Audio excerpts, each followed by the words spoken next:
Hello दोस्तों, स्वागत है आप सभी लोगों का हमारे YouTube चैनल हम आपके बीच में एक ब्रेकिंग न्यूज के साथ एक नए अपडेट के साथ जो आउटसोर्स संविदा और ठेका कर्मचारी हैं उनके लिए बड़ा धमाका किया गया है सरकार द्वारा।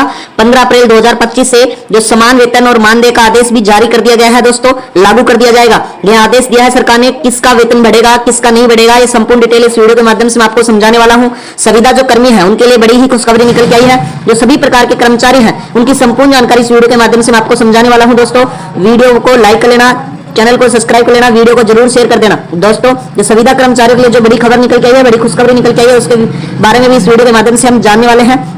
अब किसी भी प्रकार का जो धरना प्रदर्शन है, आउटसोर्सिंग हो चाहे संविदा कर्मचारी, उनको नहीं करना पड़ेगा। चलो दोस्तों वीडियो स्टार्ट करते हैं। चैनल को जरूर सब्सक्राइब कर देना, वीडियो को शेयर कर लेना। चलो दोस्तों आगे मैं आपको बताता हूं, यानी कि आउटसोर्स संविदा और ठेका कर्मचारियों के लिए बड़ी खबर निकल के आई है। समान काम के लिए समान मानदेय का आदेश भी जारी किया गया है सरकार द्वारा। सबसे पहले हम जान लेते हैं दोस्तों, यानी कि जो संविदा कर्मचारी है वे कौन कौन से कर्मचारी होते हैं उनके बारे में जान लेते हैं। संविदा कर्मचारी वे व्यक्ति होते हैं जिनका एक निश्चित समय अवधि, यानी कि जो निश्चित किया जाता है समय अवधि या किसी निश्चित परियोजना पर काम करने वाले एक निश्चित शुल्क मिलता है। कंपनियां इस प्रकार के कर्मचारियों को स्वतंत्र ठेकेदार को भी कह सकती हैं, यानी कि अनुबंध कर्मचारी या फ्रीलांसर या कम काम के लिए काम करने वाले कर्मचारी, उनको संविदा कर्मचारी कहते हैं। वैसे प्रकार के कर्मचारी आते हैं। उसके बाद में आपको मैं सेकंड कर्मचारी बता देता हूं दोस्तों। संविदा कर्मचारी के लिए जो सुप्रीम कोर्ट का क्या फैसला किया गया था, जो आउटसोर्सिंग कर्मचारी है उनके लिए बता देता हूं। यानी कि सुप्रीम कोर्ट ने कहा था कि सरकारी विभाग में आउटसोर्स के लिए जो किए गए कर्मचारियों के जो कार्य हैं उनका अनुभव को मान्यता देने का इनकार करना समानता और सामाजिक न्याय के सिद्धांतों के खिलाफ होगा। यानी कि शीर्ष अदालत ने कहा कि सामाजिक न्याय संविधान में अंतरिक्ष उद्देश्य के लिए रखा गया है। दोस्तों आगे मैं बता देता हूं, जी हां, हम आगे बात करने वाले हैं जो आउटसोर्स कर्मचारी हैं दोस्तों, उनके नियमित किया जा सकता है क्या, उनके बारे में भी मैं बता देता हूं। वीडियो में बने रहना, वीडियो को पूरा देखना, तभी आपको समझ में आने वाला है। दोस्तों आउटसोर्सिंग से जुड़े कुछ और जानकारी जान लेते हैं कि आउटसोर्सिंग एक व्यापक प्रक्रिया है जिसमें कई कंपनियां या संगठन अपने कुछ काम करने की दूसरी कंपनियों और संगठनों को सौंप देती है।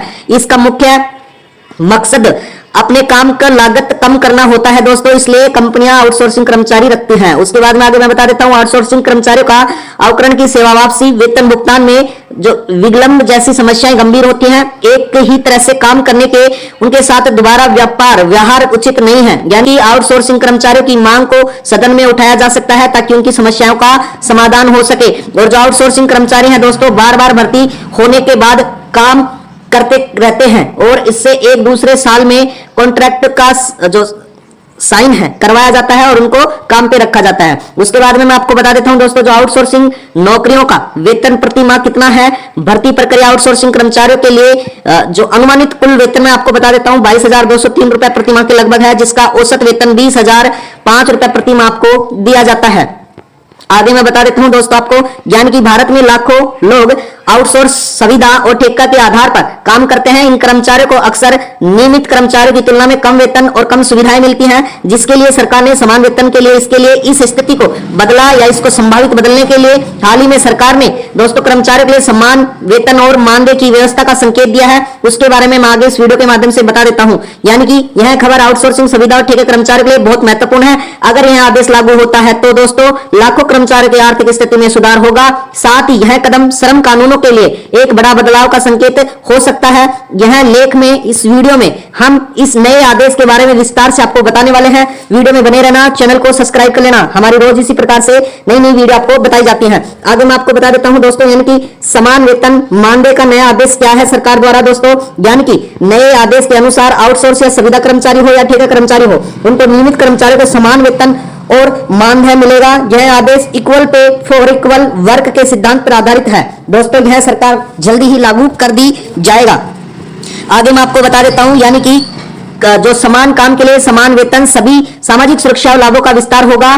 काम के घंटों में समानता होगी, छुट्टियां और अवकाश भी समान अधिकार से दिए जाएंगे। आगे इस आदेश में न केवल सरकारी क्षेत्र में बल्कि निजी क्षेत्र में भी लागू होगा, जिससे लाखों कर्मचारियों का लाभ मिलने की उम्मीद है दोस्तों। नए आदेश का जो ओवरव्यूज है उनके बारे में जान लेते हैं सरकार द्वारा, यानी कि विवरण और जानकारी मैं इस वीडियो के माध्यम से आपको बता देता हूं। आदेश का नाम समान काम समान मानदेय रखा गया है। लाभार्थी आउटसोर्सिंग संविदा और ठेके कर्मचारी होने वाले हैं। मुख्य प्रावधान है जो दोस्तों, समान कार्य के लिए समान वेतन रखा गया है। लागू होने की तिथि अभी तक घोषणा नहीं है, लेकिन लगभग मैं आपको बता देता हूं, ये आने वाली 15 अप्रैल से लागू हो सकता है। कवर के लिए क्षेत्र सभी जो सरकारी और निजी क्षेत्र उनमें कवर किया जाएगा। लगभग 50 लाख कर्मचारी हैं उनके, जो आउटसोर्सिंग सुविधा और ठेका कर्मचारी। अब देश के 50 लाख कर्मचारियों के लिए यह लागू होने वाला है दोस्तों। यह बड़ी ही घोषणा की है सरकार द्वारा। कार्यान्वयन एजेंसी जो श्रम मंत्रालय है उसके द्वारा यह घोषणा की गई है। अपील प्रक्रिया श्रम न्यायालय और अपील प्रावधान में रखा गया है। आउटसोर्सिंग और दोस्तों सुविधा और ठेका कर्मचारियों का मैं परिचय भी बता देता हूं आपको। यानी कि आउटसोर्सिंग सुविधा कर्मचारी भारत श्रम बाजार का एक बड़ा हिस्सा है। यह कर्मचारी अस्थायी आधार पर काम करते हैं और इनकी नौकरी की सुरक्षा भी कम होती है दोस्तों। यानी कि सबसे पहले मैं आपको बता देता हूं, यानी कि आउटसोर्सिंग कर्मचारी कौन से होते हैं। ये वे कर्मचारी होते हैं जो किसी भी तीसरी कंपनी के माध्यम से काम करते हैं, उनको आउटसोर्स कर्मचारी कहते हैं। उसके बाद में जो सुविधा कर्मचारी हैं, यह एक निश्चित अवधि के लिए सीधे कंपनियों के अनुबंध रहते हैं, काम करते हैं, उनको सुविधा कर्मचारी कहते हैं। और ठेका कर्मचारी वे ठेकेदार के माध्यम से काम करते हैं और अक्सर दैनिक या मासिक वेतन के आधार पर काम करते हैं, उनको ठेका कर्मचारी कहते हैं। दोस्तों आगे मैं बता देता हूं, यानी कि इन कर्मचारियों को अक्सर कम वेतन, कम सुविधाएं और कम जॉब सिक्योरिटी मिलती है, लेकिन अब सरकार ने इसकी स्थिति को बदलने का संकेत दे दिया है और अब जल्द ही ऐसा लागू कर दिया जाएगा। दोस्तों जो कर्मचारियों को आधिकारिक और जिम्मेदारी क्या है, यह आदेश के साथ कर्मचारियों को अधिक बढ़ेगी और इनकी जिम्मेदारियां भी बढ़ेंगी। यानी कि जो अधिकार है उसमें समान काम का अधिकार मिलने वाला है, सामाजिक सुरक्षा का लाभों का अधिकार भी मिलेगा, काम के घंटों में उचित अधिकार मिलेगा, भेदभाव से मुक्त अधिकार भी मिलने वाला है। जिम्मेदारी में जानते हैं दोस्तों, गुणवत्तापूर्ण काम करना होगा, नियमों का पालन होगा, कंपनियों के हितों का ध्यान रखना होगा और अपने अधिकारों के प्रति जागरूक होना होगा। दोस्तों इस वीडियो के माध्यम से मैं आपको बता देता हूं, यानी कि इस लेख के माध्यम से यह सुचारात्मक उद्देश्य के लिए बनाई गई है। हाल ही में सटीक जानकारी की प्रयास किया गया है, फिर भी सरकार की नीति और कानूनों का बदलाव हो सकता है, इसलिए कृपया किसी भी कार्रवाई से पहले आधिकारिक स्रोतों की पुष्टि करें। यह आदेश को प्रस्तावित स्थिति में लाने के लिए और कितने कार्यवाही तारीख भी विस्तार से दिशा निर्देश चेंज हो सकते हैं, बदलाव हो सकता है, इसलिए आप किसी भी आधिकारिक स्रोत पर जाके ऑनलाइन देख के उसके बाद में कोई भी कार्रवाई कर सकते हैं। दोस्तों वीडियो में बनने के लिए धन्यवाद। सब्सक्राइब करके बेल आइकन जरूर दबा देना रोजाना ऐसे इन्फॉर्मेटिव काम की खबरें देखते रहने के लिए। जय हिंद, जय भारत, वंदे मातरम।